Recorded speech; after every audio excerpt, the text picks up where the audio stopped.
YouTube channel bio गुरु पर। आज हम क्लास 10th का चैप्टर नंबर 9 प्रकाश का पार्ट 4 स्टार्ट कर रहे हैं।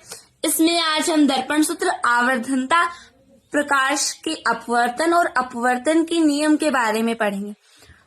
और अभी तक आपने हमारे यूट्यूब चैनल बायो गुरु को सब्सक्राइब नहीं किया है तो चैनल को सब्सक्राइब करें, वीडियो को लाइक और शेयर जरूर करें। तो चलिए स्टार्ट करते हैं वीडियो को। इसमें हमारा फर्स्ट आता है दर्पण सूत्र, यानी कि मिरर फॉर्मूला। दर्पण सूत्र क्या होता है? 1/v plus 1/u is equal to 1/f। ये है दर्पण सूत्र। अब हम इसकी उत्पत्ति देखेंगे कि इसकी उत्पत्ति किस प्रकार से हुई, किस तरीके से ये सूत्र स्थापित हुआ। तो इसे समझने के लिए पहले हम एक डायग्राम बनाते हैं। इसमें v क्या है, u क्या है और f क्या है। तो देखिए, जैसे ये कोई अवतल दर्पण है,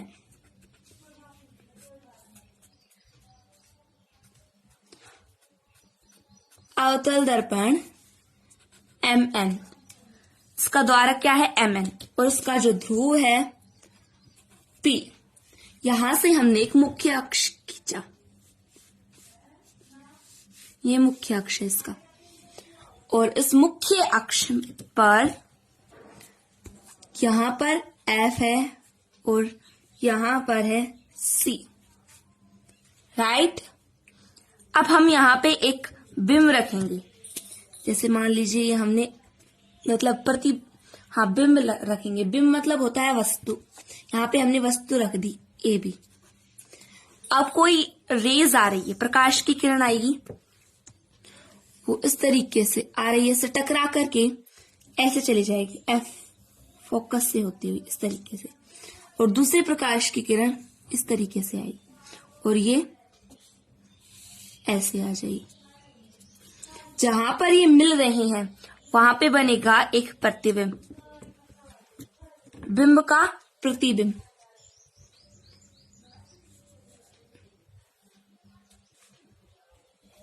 ए डैश बी डैश, ये है हमारा प्रतिबिंब और ये है हमारा बिंब। यहां पे थोड़ा सा इससे थोड़ा सा नजदीक से गुजारेंगे तो जो दोनों किरणें हैं वो एफ बिंदु से होके गुजरेंगी। अब देखिए, यहाँ पे नाम देते हैं, इसे हम मान लेते हैं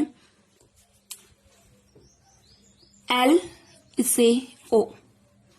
ये बिंदु मिल गए, ये एफ है ही जैसे। अब यहाँ पे यू क्या है, वी क्या है और एफ क्या है, ये देखिए। यहाँ पे यू है, सबसे पहले हम यू देखते हैं। यू क्या है? जैसे ये बिंब है ए बी, इसकी दूरी किससे? ध्रुव से। और अगला है हमारा ए डैश बी डैश की दूरी पी से। उससे अगला है हमारा एफ से पी की दूरी।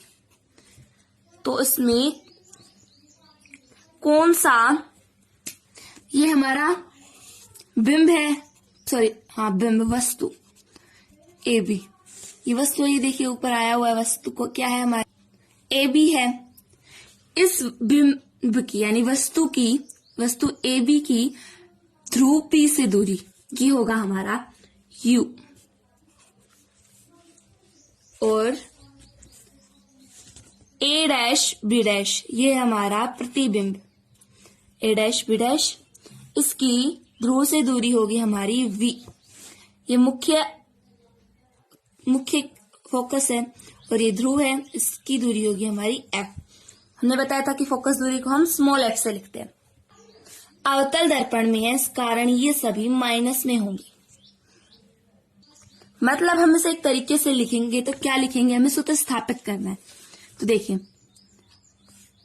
इसे हम लिख सकते हैं पी बी, यहां से इसकी दूरी, मतलब ये छोटी वस्तु है, इसने हमें बड़ा बना रखा है इसको समझाने के लिए कि ये बड़ी वस्तु है। तो इसमें पी बी है हमारा, यहां से मतलब ये वस्तु इतनी छोटी होती है, इस तरीके से आती है, उसका प्रतिबिंब और भी छोटा होगा, और ये जो किरण आएगी जिसके बहुत ज्यादा नजदीक होगी, इतनी नजदीक कि ये पी और ओ एक सरल रेखा में होंगे, इस तरीके से। ये मुख्य अक्ष, ये आने वाली किरण, और ये फिर परावर्तित होने वाली किरण, और दूसरी जो इस प्रकार से है तो यहाँ पे छोटा सा प्रतिबिंब बनेगा। अब पी भी क्या है हमारा, sorry, minus U. P B dash है हमारा माइनस वी। पी एफ है हमारा माइनस एफ। ये हमें याद रखने हैं कि कौन क्या है। अब हम इसका सूत्र स्थापित करेंगे। सूत्र स्थापित करने के लिए हमें क्या करना होगा, देखिए, एक तो ए बी और एफ, ये रेक्टेंगल, और दूसरा पी ओ एफ, ये दोनों रेक्टेंगल क्या है, समरूप है। और मैंने आपको बताया था कि P और O इन दोनों को इतना नजदीक माना गया है कि दोनों एक सरल रेखा में, यहाँ पे तो थोड़ा वक्र टाइप का दिखाई दे रहा है, लेकिन ये बहुत समीप माना गया, इस कारण एक सरल रेखा में दिखाई देंगे, तो इसमें समरूप है। हमने इसमें पढ़ा है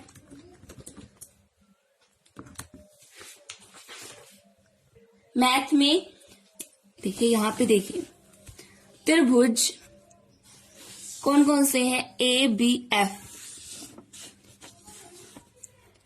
ए बी एफ व त्रिभुज पी ओ एफ में समरूपता है, एक दूसरे समरूप है। और हमने आपको यह भी बताया कि पी और ओ इन दोनों के मध्य सरल रेखा है। तो अब देखिए किस प्रकार से समरूप होंगे, तो हम किस प्रकार से लिखेंगे, समरूप होंगे। तो इसमें जो ये भुजा है पी ओ, ये इस ए बी के बराबर हो, यानी कि हम इस प्रकार से लिखेंगे P O upon A B is equal to, और जो ये ए एफ है, ये इस पी एफ बराबर, ये बी है ए बी, और यहाँ पर उल्टा डायग्राम बन रहा है, ऐसे बना था, इसमें ऐसे बनेगा ए डैश बी डैश। तो पी बी की दूरी क्या हो गई थी, माइनस यू। तो यहां पे देखिए पी एफ बटे एफ बी, पी एफ बटे एफ बी, ये तो हमारा हो गया पहला वाला, इसे समरूप किया तब।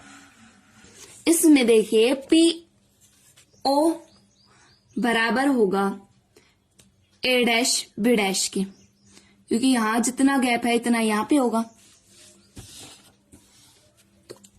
पी ओ बराबर ए डैश बी डैश।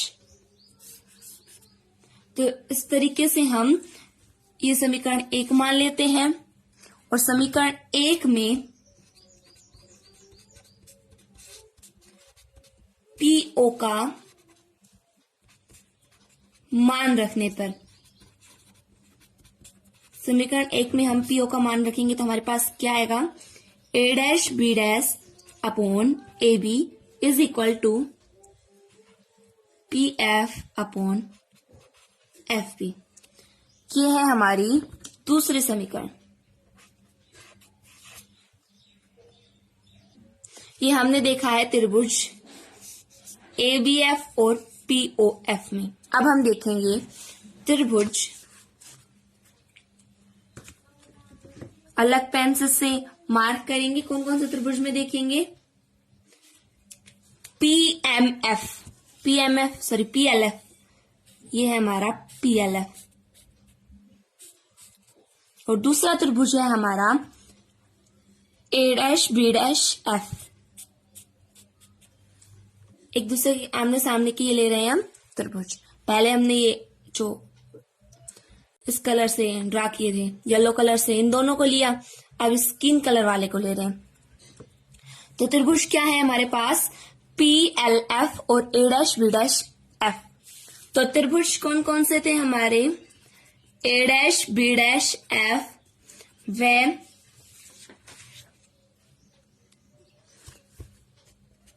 नेक्स्ट त्रिभुज क्या था हमारा? त्रिभुज PLF में दोनों समरूप है उसी तरीके से। तो इसमें देखिए कैसे लिखेंगे हम, एक बार आपको डायग्राम, इसमें ये PL है, PL बटा आएगा A', B' और ये PF है बराबर आएगी बटे में FB'।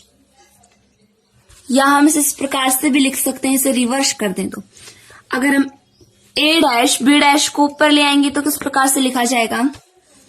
A', B' upon PL is equal to, इसे भी रिवर्स करेंगे तो FB' अपॉन PF। इसमें देखिए जो ये PL है, ये PL किसके बराबर है? AB के। तो यहां पे हम लिखेंगे PL is equal to AB। यहां पे देख सकते हो PL किसके बराबर है? AB के। PL is equal to AB। अब इस PL का मान हम इसमें रख देंगे, तो इसमें रखेंगे तो हमारे पास क्या आएगा? Upon AB is equal to FB' और PF। ये है हमारे पास समीकरण नंबर 3। अब हम करेंगे और 2 और 3 का ऋण, 2 व 3 की तुलना करने पर। तुलना किस प्रकार से कर रहे हैं हम? देखिए पहले हम समीकरण 2 देखते हैं। हमारी समीकरण 2 क्या थी? ये है हमारी समीकरण नंबर 2। इसमें A', B' upon AB। Okay, और समीकरण 3 क्या है हमारी? A', B' upon AB is equal to. तो ये दोनों आगे की ये दोनों है, ये समान है, तो इस तरीके से हम इसकी तुलना करेंगे तो हमारे पास क्या आएगा? उसमें से तो हम ये ले लेंगे, देखिए PF अपॉन FB ये लिख लेंगे, और जो समीकरण 3 है इसमें से हम लिखेंगे FB' अपॉन PF। अब इसमें हम रखेंगे हमारे मान कैसे कि इसमें PF क्या था, किसके बराबर था? FB का मान देखेंगे, FB' का,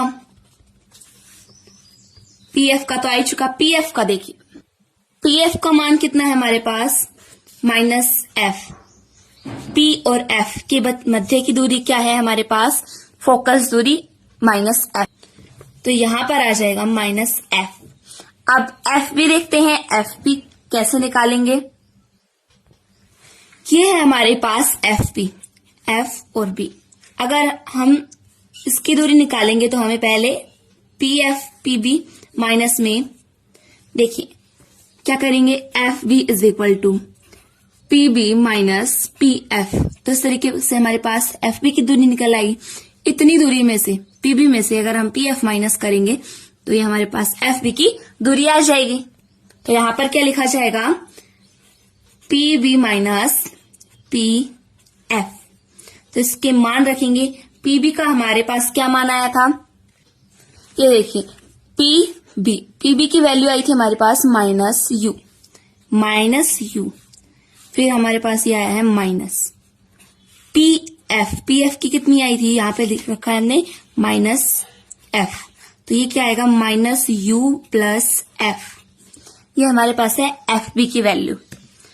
अब इसी तरीके से हम FB' का निकालेंगे, FB'। अब इसे निकालने के लिए हम क्या करेंगे? PB माइनस B, हमें FB' की निकालनी है इतने से की। तो हम B' में से अगर हम PF घटा देंगे तो इसकी हमारे पास वैल्यू आ जाएगी। B' की हमारे पास कितनी वैल्यू है? -V। PF के हमारे पास -F। Minus minus plus, then -V plus F। तो इस प्रकार से हमारे पास इसके मान आ चुके हैं। इसका पी एफ का मान हमारे पास माइनस एफ आ चुका है, एफ बी का मान हमारे पास माइनस यू वी डैश का मान है हमारे पास माइनस वी प्लस एफ। इसे हम समीकरण नंबर 4 मान लेते हैं। अब समीकरण 4 में इन सभी के मान रखने पर समीकरण 4 में पी एफ बी डैश के मान रखने पर, इसके मान रखेंगे तो किस प्रकार से होगा, देखिए पहले हम पी एफ का मान रखेंगे। पी एफ हमारे पास minus F upon F V minus you plus F, इस तरीके से हम ब्रैकेट में ले लेते हैं। फिर हमारे पास is equal to F B dash क्या कितनी वैल्यू है हमारे पास, माइनस वी प्लस एफ। उसके बाद है हमारे पास अपॉन में पी एफ का मान कितना है, माइनस एफ। तो इस तरीके से लिख लिया है हमने। अब हम इसे क्रॉस मल्टीप्लाई करेंगे इस तरीके से। तो क्रॉस मल्टीप्लाई होगा तो किस प्रकार से लिखेंगे, देखिए minus f into minus f is equal to minus you plus f into minus we plus f. अगर हम माइनस 1 इंटू माइनस 1 करते हैं तो हमारे पास 1 आता है, 1 का स्क्वायर। तो यहां पे हमारे पास आएगा एफ का स्क्वायर, पॉजिटिव हो जाएगा, माइनस माइनस पॉजिटिव। जैसे माइनस 2 इंटू माइनस 2 करते हैं तो माइनस माइनस तो हट जाएंगे, माइनस माइनस प्लस, और 2 इंटू 2 जा 4, यानी 2 का स्क्वायर आ जाता है। तो इसी तरीके से यहां पे आएगा एफ का स्क्वायर। अब पहले हम इस माइनस यू को माइनस वी से इंटू करते हैं। तो देखिए पहले क्या किया हमने, minus u into minus v, फिर आएगा हमारा प्लस, फिर इस माइनस यू को इस एफ से इंटू करते हैं तो ये आएगा हमारे पास माइनस यू एफ, फिर पॉजिटिव का साइन आएगा। अब हम इस एफ को इंटू करेंगे इस माइनस वी से, तो माइनस वी इंटू एफ, फिर प्लस आएगा। अब इन दोनों एफ को करेंगे तो आएगा हमारे पास एफ स्क्वायर। तो आप इसे पूरा सोल्व करते हैं। F square is equal to minus minus क्या हो जाएंगे, positive, u v minus plus minus minus minus u f, यहां पे भी माइनस आएगा, minus v F plus f square. तो इसमें से एफ स्क्वायर एक दूसरे से कट गए।